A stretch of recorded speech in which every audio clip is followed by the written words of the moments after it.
Hello mga kababayan, ako po ulit si Deo Durano.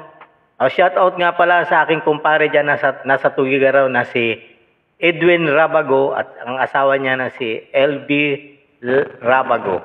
Shoutout dyan pare. Magandang gabi sa inyong lahat dyan. Inyong mag-asawa, kumusta kayo dyan? Ingat kayo dyan palagi. Ha? Mga kababayan, ako po ulit si Deo Durano. Pakinggan po natin itong dalawang congressman na nananawagan na wag daw padala gawing politika ang nangyari kay Pangulong Duterte. Sino ba ang may gawa ng problemang ito? 'Di ba mga kababayan? Si Pangulong Duterte ba ang gumawa ng problemang ito? Kayo ang may gawa ng problemang ito. Ang gobernong Marcos na ito. 'Di ba po? Anyet, itong mga OFW na ito, na itong si Pangulong Duterte, ang bukod tanging nagtanging kalinga sa kanila, para mapaayos o mapanatag ang kanilang mga buhay dahil sa mga pamilya na ditong naiiwan sa Pilipinas, na makakampante ang kanilang isip at kalooban na makakapaglakad ng maayos sa kali ang kanilang mga anak na nag-aaral sa school. Anyet, sasabihin ninyo na huwag gamitin sa politika, hindi ginagamit ito ni Pangulong Duterte. Kusang loob na pumunta ito mga OFW na ito. Mga kababayan, alam nyo yan. Walang nag-utos sa kanila na pumunta kayo doon. Walang nag-utos ngayon sa nangyayaring mga rally ngayong araw na ito, sa kaarawan ni Pangulong Duterte, na pumunta kayo dyan. Walang nagsabi sa kanila, kusang loob ng mga tao yan. Di ba po? Alam naman ninyo yan.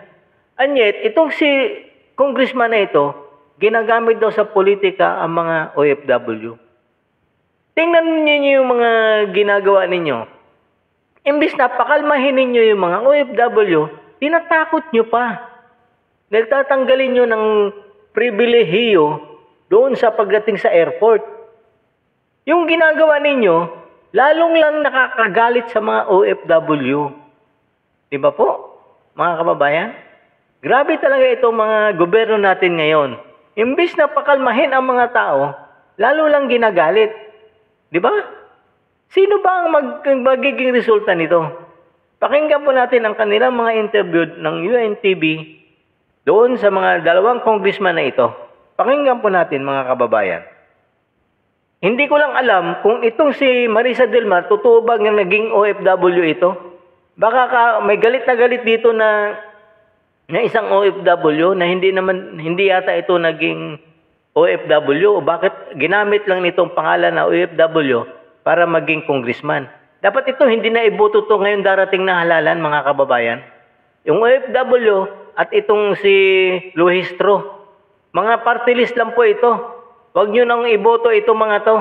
Malalaman natin ngayon kung ano si Marisa Delmar, OFW party list ito. Pero angit, hindi ko naman alam doon kasi pagkakalam ko nito, dating artista ito. Nagbo-bold yata ito nung araw. Pero hindi ko lang alam kung naging OFW siya pagkatapos niya maging artista. Itong si Luistro, party list din po ito. Huwag na ho nating iboto ito. Sino pang gumagamit na, hindi naman ginagamit ni Pangulong Duterte pamumulitika ang mga OFW? Mahal siya ng OFW. Alam nilang lahat yan. Pakinggan po natin itong interview ng dalawang congressman na ito na ang kakapal ng kulangot sa ulo. Rosalie, ano yung detalye sa panawagan ng OFW party list? Aga nananawagan si OFW Party List Representative Marisa Delmar Magsino sa pamahalaan, gayon din sa oposisyon na huwag isama sa alitan sa politika ang mga overseas Filipino worker o OFWs. Ginawa presista ang pahayag matapos sa mga sinabi ni Chief Presidential Legal Counsel Juan Ponce Enrile. Sa social media post ni Chief Presidential Legal Counsel Enrile, posibleng may consequences anya ang advice sa OFWs kaugnay ng planong Zero Remittance Week.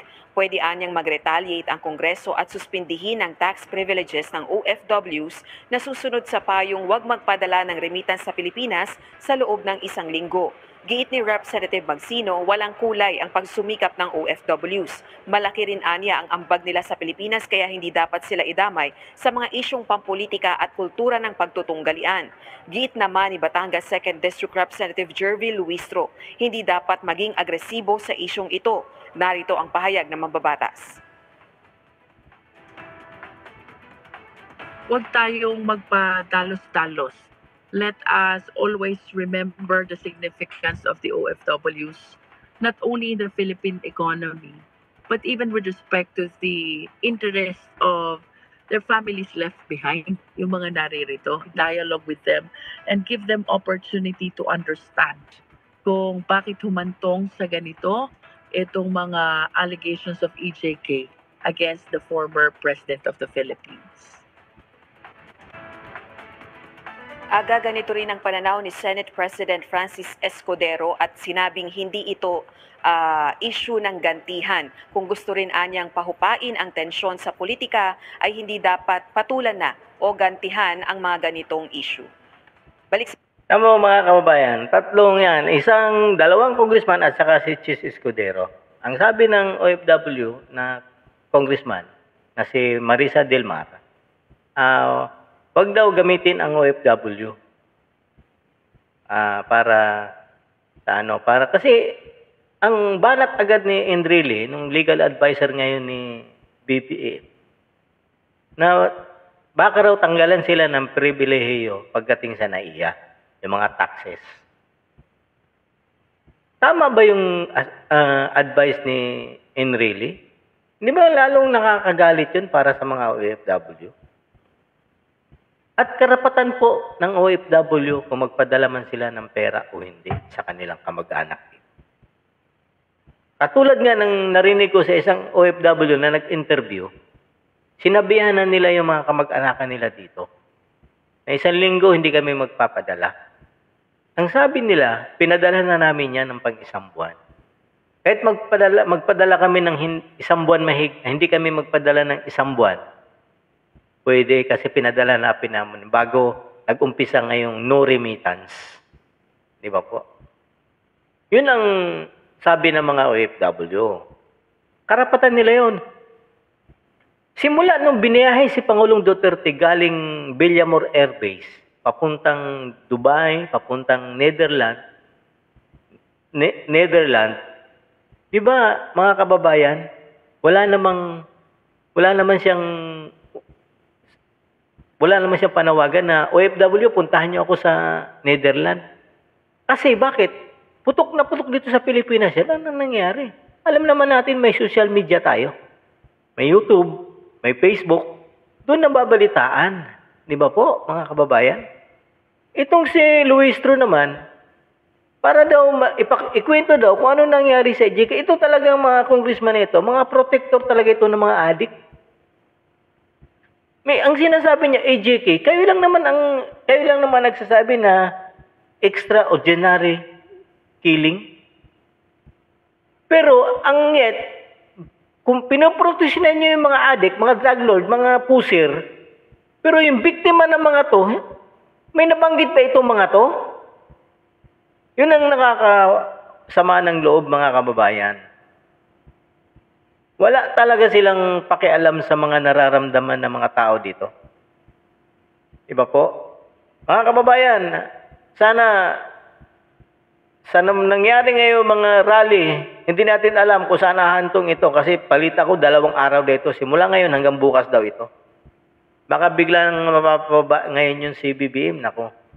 Kaya ang sinasabi ko sa inyo mga kababayan, dapat mapauwi talaga natin si Pangulong Duterte dito. Okay mga kababayan, hanggang dito na lang po muna ako mga kababayan. Ako po ulit si Deo Durano. Shout out po dyan sa aking kaibigan, si kumpare, si paring Edwin Rabago at ang asawa niya si Elvira Rabago at ang kanyang mga anak. Kumusta kayo dyan sa Tugigaraw pare? Magandang gabi sa inyong lahat dyan, magandang umaga, magandang tanghali sa lahat ng OFW na makaabot ng video nito. Marami pong salamat. Don't forget, vote straight po tayo, PDP laban.